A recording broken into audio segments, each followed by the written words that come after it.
तुम ऐसे चुप हो जैसे तुम्हें सांप सूंघ गया। ऐसी मोहिनी बातें करने वाला, इतना विशाल व्यक्तित्व, इतनी सरलता। लगता है बुद्ध का जादू तुम पर भी चल गया है। मुझ पर नहीं, महाराज बिंबिसार पर। वो बुद्ध के मुंह में फंस गए, हाथ जोड़े उनके साथ ऐसे बैठे जैसे कोई किशोर युवा अचंभित आंखों से ताकता हुआ प्रश्न पूछ रहा। घोर सर्वनाश। महाराज का तो बाद में होगा, उससे पहले कहीं हमारा ना हो जाए। सर्वनाश। श्रीमान मंत्री महोदय, कुछ अधिक बढ़ा चढ़ा करके तो नहीं बोल रहे हैं आप? महाराज बिंबिसार ने बुद्ध के अनुयायी होने का प्रस्ताव रखा है और उनके भिक्षुओं को भोज के लिए राजमहल में आमंत्रित भी किया है। कुलगुरु, आप अपनी चोटी संभाल कर रखिए, कहीं ऐसा ना हो कि ये आंधी जिसका नाम बुद्ध है आपकी चोटी जड़ से उखाड़ ले जाए। अर्थात हमारे महाराज बुद्ध के विरुद्ध में कुछ नहीं सुनना चाहेंगे। अरे वो बुद्ध जन जन को जो ज्ञान का मार्ग बता रहा है, उससे सबसे ज्यादा हानि हमारी होगी। एक अधिपत्य हमने बनाया, हम ब्राह्मणों को ब्रह्म ज्ञान का स्रोत माना गया। हमारे ज्ञान के बिना क्षत्रियों का भी कोई बल न था। हम दरबार में भी राजा से वशिष्ठ बने। वाणिज्य करने वाले तो सिर्फ अपने धन को बढ़ाते रहे, उनकी सोच वहीं तक सीमित थी। और शूद्रों को हम सबकी सेवा करने का सौभाग्य हमने उन्हें सौंपा। ये व्यवस्थित ढांचा जो सदियों से चलता आ रहा है, एक व्यक्ति जो क्षत्रिय है, सिद्धार्थ गौतम, ब्राह्मणों से उच्च श्रेणी में पहुंच सारी व्यवस्था को तहस नहस कर देगा। गुरुवरे, हमारे धर्म का क्या होगा? क्या होगा हमारे धर्म का? धर्म तो हम ही है ना। हमारे शत्रु के मित्र हमारे महाराज, तो क्यों ना हम अपने शत्रु के विरुद्ध एक नया शत्रु पैदा करें। अरे ये बहुत गंदी राजनीति है। हम ब्राह्मणों को ये सब कुछ शोभा नहीं देता, परंतु हम कर भी क्या सकते हैं। हमें अपने धर्म की रक्षा करनी है। हम अपने रक्षक तैनात करेंगे जो हमारी छत्र छाया बन सके, जो हमारी बात मान सके, युवा हो जिन्हें उकसाया जा सके, विवेक और विचार जिनके साए से कोसों दूर दूर तक भागे, संपूर्ण क्षत्रिय स्वभाव हो, जिनके हाथों में हमारे महाराज कठपुतली बनकर नाचे। ऐसा कोई है? हाँ, है एक, जिसके जन्म कुंडली में लिखा है वो अपने पिता का विनाशक होगा। हमारे महाराज बिंबिसार का पुत्र युवराज अजात शत्रु, जिसका नाम भी शत्रु पड़ा, जो अपने पिता का शत्रु होगा। हमारे शत्रु का शत्रु बनेगा अजात शत्रु।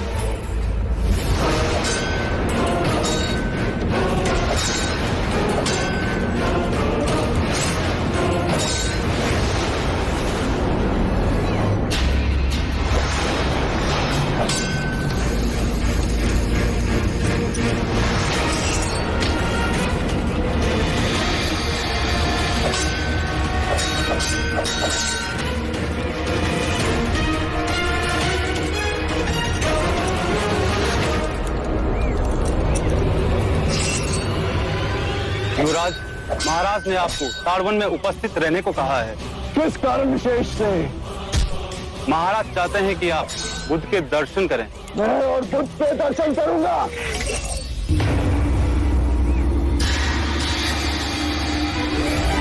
उस क्षत्रिय से जो शत्रु के नाम पे कलंक, जो पलायनवादी, महाराज को भी क्या सूझी। उनसे कहना कि मैं आने में असमर्थ हूं।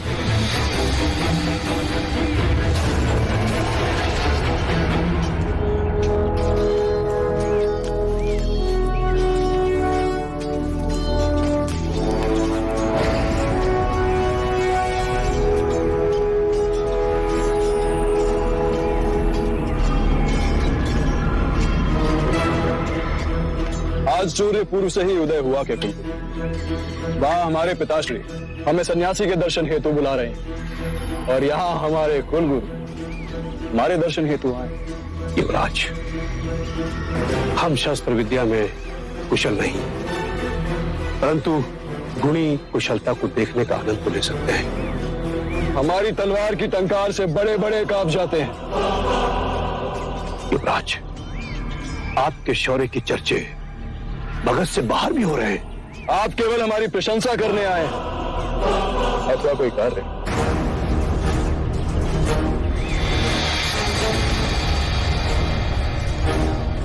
युवराज, भगत की आशाएं आपसे बढ़ गई हैं।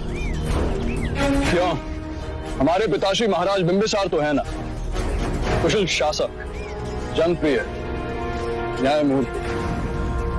युवराज, महाराज जिस राह पर चल रहे हैं उससे कहीं मगध का परचम सीमित रहकर राजगृह तक न रह जाए, बस इसकी चिंता है मुझे। ऐसा क्यों हो? साधुओं और ढोंगियों के चक्कर में पड़ेंगे तो यही तो होगा। आपका आशय बुद्ध की ओर? हाँ, वो बुद्ध महाराज बिंबिसार को चक्रवर्ती सम्राट बनने के लक्ष्य से भ्रमित कर रहा है। इतनी बात तो नहीं सुनेंगे महाराज उसकी। एक तो कुछ ऐसे ही दिख रहे हैं युवराज। महाराज बुद्ध के मोहजाल में फंसते जा रहे हैं। कहीं उनकी बातों पे आकर वो हमारे धर्म को अपमानित न कर बैठे। अपनी पसंद नापसंद ये तो एक व्यक्तिगत राय है, उसे सारे देश पर थोपना, या फिर हम ब्राह्मणों के साथ अन्याय हुआ तो? आप कल्पना के घोड़े न दौड़ाएं कुलगुरु। ये आप कह रहे हैं युवराज? अम्रपाली के कारण आपके और महारानी के साथ कम अन्याय हुआ क्या? युवराज, संकट के बादल तो सिंहासन पर भी मंडराने लगे हैं। यदि बुद्ध के कहने पर महाराज ने संन्यास धारण कर लिया तो राज्य का क्या होगा? जिस राज्य के नाम से सारी पृथ्वी कांपती है तो टूट कर बिखर जाएगी जब राजगद्दी आपको मिलेगी। मगध का राज्य चंद गांव के बीच में सिमट कर रह गया तो बस यही चिंता मुझे खाई जाती। ये तो अनर्थ होगा। इस अनर्थ को रोकेगा कौन? एक क्षत्रिय, एक वीर योद्धा महाबली, वो आपसे बढ़कर कोई नहीं हो सकता। तो मेरा भी वचन है आपको,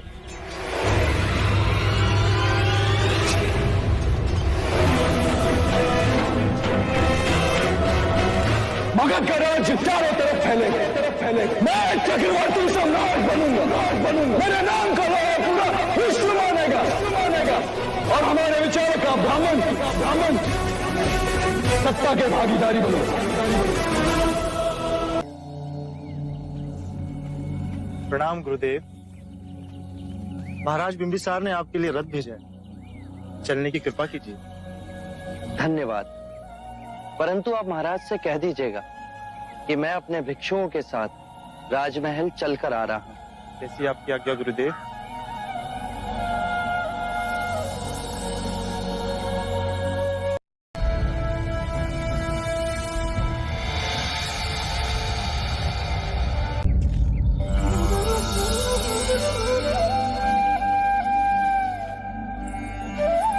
महारानी, बुद्ध आ गए हैं।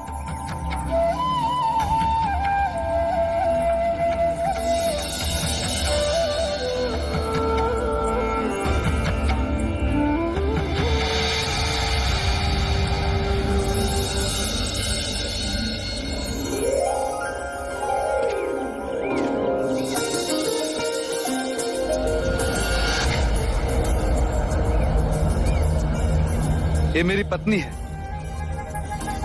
महारानी वैदी। ये मगध के कुलगुरु, सभ्यता और संस्कृति की धरोहर। मगध के सेनापति और मगध के महामहिम मंत्री, आइए, आपका स्वागत है।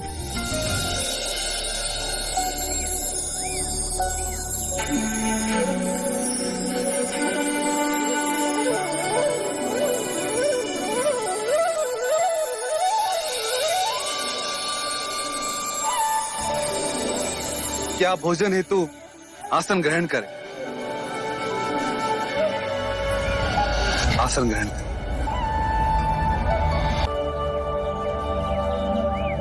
मैं आप सभी से विनती करता हूं, क्या भोजन हेतु आसन ग्रहण करें।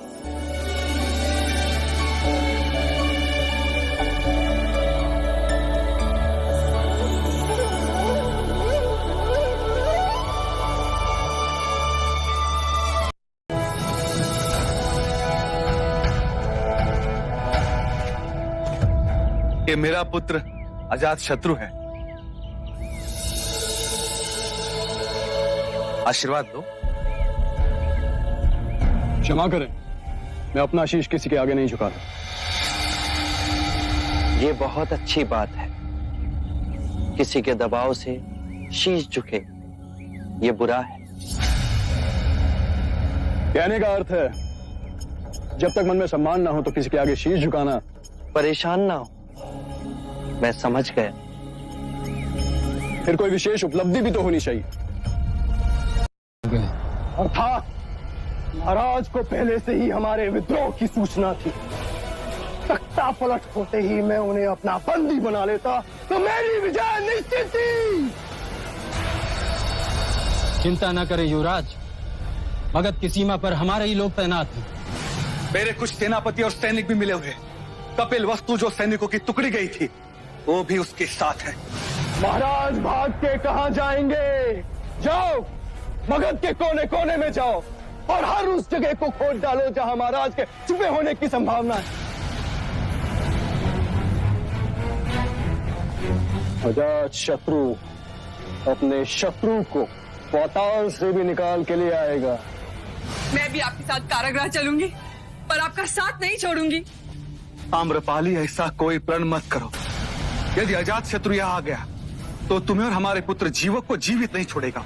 इसलिए जैसा मैं कहता हूँ वैसा ही करो। ऐसी अवस्था में आपको छोड़ के? आम्रपाल, तुम्हें मुझ पर विश्वास है? हमारे पक्ष में केवल एक बात है, अजात शत्रु ने इससे पहले तुम्हें कभी नहीं देखा। यदि वो इस महल में तुम्हें ढूंढते हुए आ भी गया तो तुम्हें कभी पहचान नहीं पाएगा।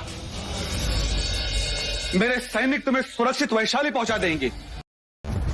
महाराज का शीश नहीं लाए और कह रहे हो कि लड़ते हो हमारा सैनिक मारा गया। और दूसरा बुद्ध का भिक्षुक बनने के लिए उनके सामने आत्मसमर्पण कर रहा है।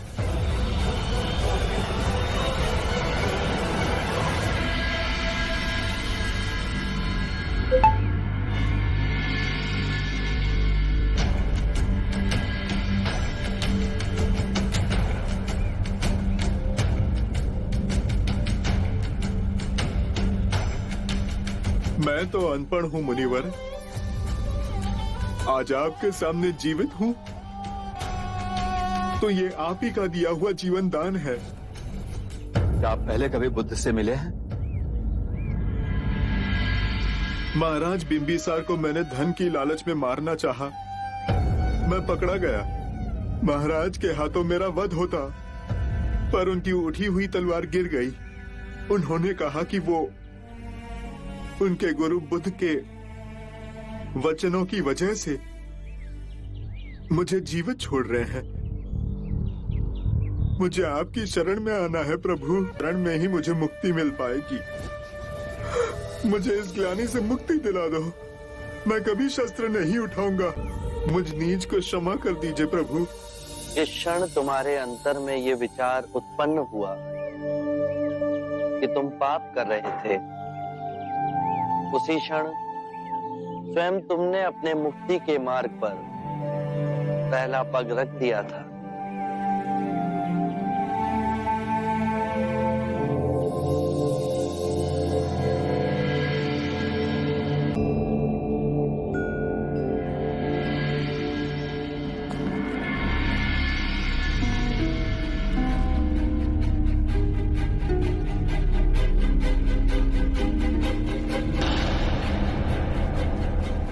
आपने मुझे बुलाया?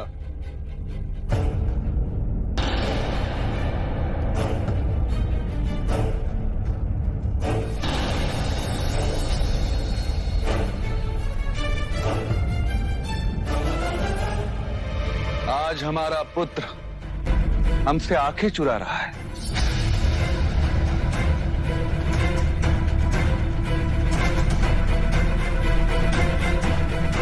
इस घिनौने षड्यंत्र के पीछे तुम हो, ये कहने में भी मुझे लज्जा आ रही है।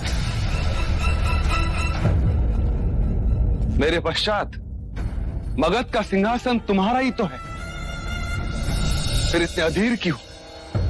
मैं स्वयं तुम्हें मगध का राजा घोषित करता। आपका क्या भरोसा, कल मेरे विरुद्ध किसी और को खड़ा कर दिया तो? मैं तुम्हारे विरुद्ध किसे खड़ा करता? अपने उस पुत्र को जो आपको उस गणिका आम्रपाली से अजात शत्रु। मेरे मुंह से उसका नाम सुन तिलमिलाहट होने लगी, परंतु मेरी तिलमिलाहट का क्या? वो आम्रपाली कम थी जो अब ये बुद्ध भी आपके जीवन में आ गया। आपने उसको प्रधानता देने के लिए अपने निष्ठावान ब्राह्मणों को उपेक्षित किया। अन्याय आपके स्वभाव में ही है। पुत्र,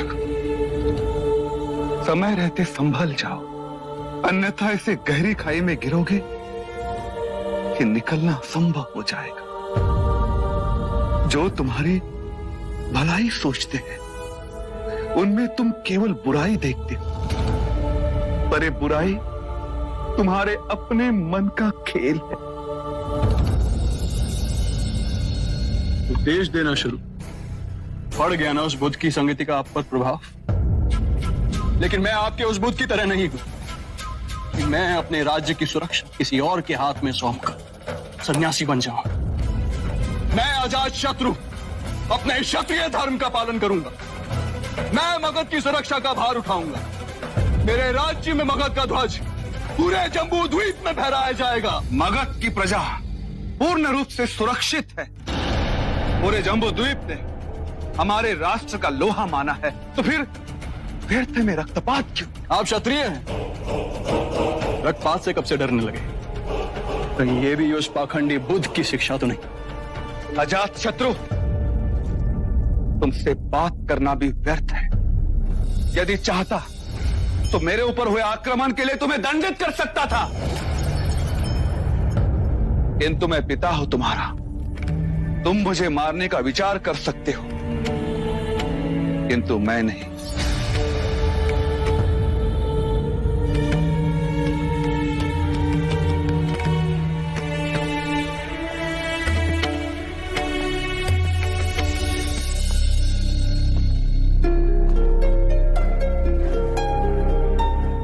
एक पिता के लिए इससे अधिक पीड़ा की बात क्या होगी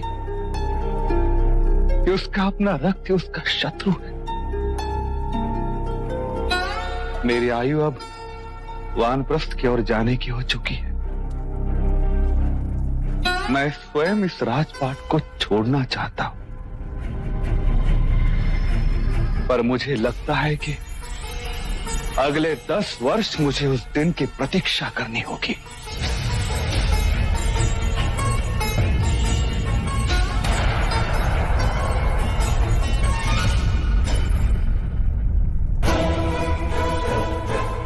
यदि इस पूरे विश्व में मुझे किसी से घृणा है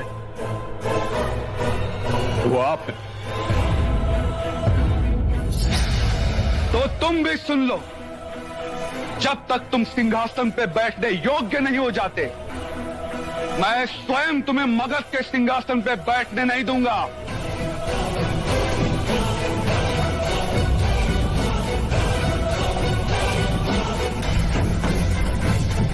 कोना कोना छान मारा, महाराज कहीं नहीं मिले। प्यासी थी मेरी तलवार महाराज के रक्त की, तुम महाराज कायर ही निकले। मेरा सामना तो करते। मगध नरेश बिंबिसार कायर नहीं है। पितृघात के प्यासे आंखें खोल और देख, कौन आया है?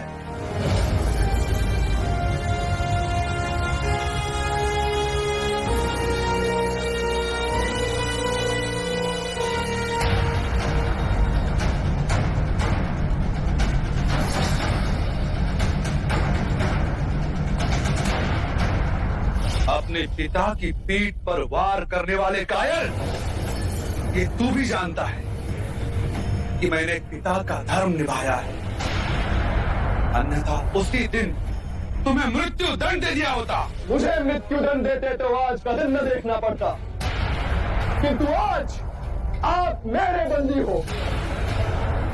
आज जोड़ के अपने जीवन की प्रार्थना करेंगे या शूरवीर होने का ढोंग करेंगे, ये निश्चय मैं आप पे छोड़ता हूं। अजात शत्रु, मुझे तुम पर दया आती।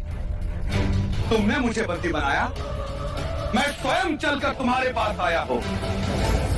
बुद्ध का अनुयायी बनने के बाद मैंने अपने मन के हर भय पर विजय पा ली है। ना मुझे महल ललचा सकता है, ना ही मुझे कारागृह का कोई भय लगता है। लोहे की हथकड़ियों में बंदी बना लो। अब बुद्ध का पाठ आप कारागृह में ही पढ़ेंगे।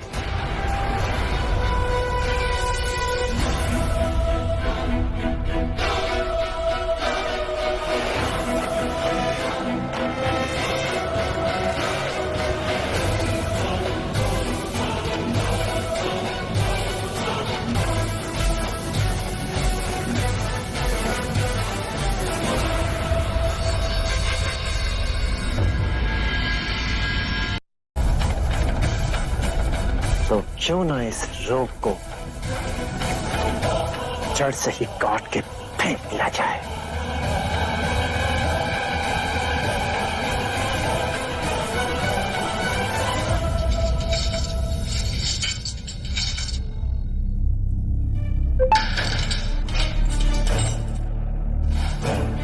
महाराज, महाराज, खुद तुम? महाराज, हमें आपकी आज्ञा चाहिए। आज रात्रि को आपके विश्वसनीय सैनिक कारागृह पर आक्रमण करके आपको छुड़ा लेंगे। बस हमें आपके संकेत की प्रतीक्षा है महाराज। कितने सैनिक हो तुम? 150 या 200 के लगभग महाराज। मैं तुम्हारा शासक ही नहीं, पिता भी हूं। मैं इतने सारे जीवन को व्यर्थ बलिदान नहीं दे सकता। 200 सैनिक अजात शत्रु की सेना से टक्कर नहीं ले सकेंगे। वो मेरी हत्या तो करेगा ही, किंतु वो तुम्हें भी चुन चुन के मारेगा। अजात शत्रु रक्त का अत्यधिक प्यासा है। वो तुम्हारे परिवार वालों को भी नहीं छोड़ेगा। परंतु युवराज अजात शत्रु आपका वध करना चाहते हैं महाराज। अपने महाराज की आज्ञा का पालन करोगे? जी महाराज। अपने जीवन को यूं व्यर्थ बलिदान न करो। मेरी आत्मा को अत्यंत शांति प्राप्त होगी यदि तुम मेरे प्यारे मगध की सेवा करोगे। तो अजात शत्रु सत्ता का लोभी अवश्य है, पर मगध की प्रजा की देखभाल करेगा। अब तुम अपने प्राण अधिक संकट में न डालो। जाओ यहां से।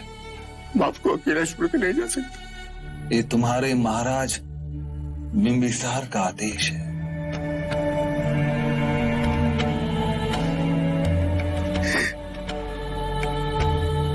खुद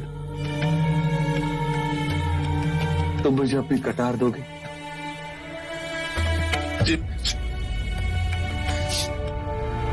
महाराज, आत्मरक्षा के लिए इतनी सी कटार उपयुक्त नहीं। आत्मरक्षा हेतु नहीं, इस कटार से मैं अजात शत्रु को पितृ हत्या के पाप से सदा सदा के लिए मुक्त कर दूंगा।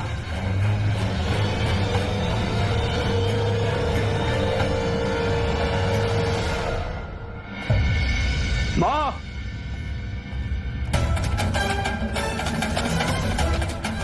मैंने आदेश दिया था कि कोई भी महाराज को भोजन नहीं देगा, किंतु आपने कई बार मेरे आदेश की अवहेलना की और छुपते छुपाते महाराज को भोजन दिया।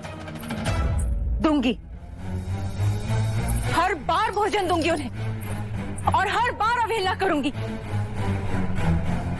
क्या करोगे? हत्या करोगे तो कर दो। देखो मेरी आंखों में, तुम जब मेरी कोख में थे ना, मुझे तुम्हारे पिता का रक्त पीने की इच्छा हुई। उन्होंने एक क्षण के लिए भी नहीं सोचा, तुरंत अपनी हथेली काट दी और मेरे रक्त पीने की इच्छा को पूरा किया। उसी पल हमारे ज्योतिषी ने भविष्यवाणी की कि होने वाला शिशु अपने ही पिता का वध कर देगा। मुझे ये बात पता चली, मैंने तुम्हें गिराने की बहुत कोशिश की, लेकिन वो तुम्हारे पिता ही थे जिन्होंने मुझे रोक दिया। जब तुम्हारा जन्म हुआ ना, मैंने तुम्हें मारने की बहुत कोशिशें की, लेकिन ये जानते हुए कि तुम ही उनका वध करने वाले हो, उन्होंने तुम्हें बचा लिया, तुम्हें पाला, तुम्हें पोसा, इतना बड़ा किया, और तुमने सिंहासन की वासना के लिए उन्हें अपने राज्य में ही बंदी बना लिया। निर्मम अत्याचार कर रहे हो उन पर। लोग तो अपने मृत्यु प्राप्त पिता को पितृ तर्पण करते हैं, लेकिन एक मेरी निर्लज संतान जिसने अपने ही पिता को जीते जी मार दिया। दूंगी, हर दिन उन्हें भोजन अवश्य दूंगी। जो कर सकते हो कर लो। मां, कदाचित तुम्हारे भाग्य में भी और जीना लिखा है, या फिर मेरा भाग्य अधिक बलशाली है कि उसमें तुम्हारी हत्या नहीं लिखी। कल रात्रि महाराज ने स्वयं को कटार मार आत्महत्या कर ली।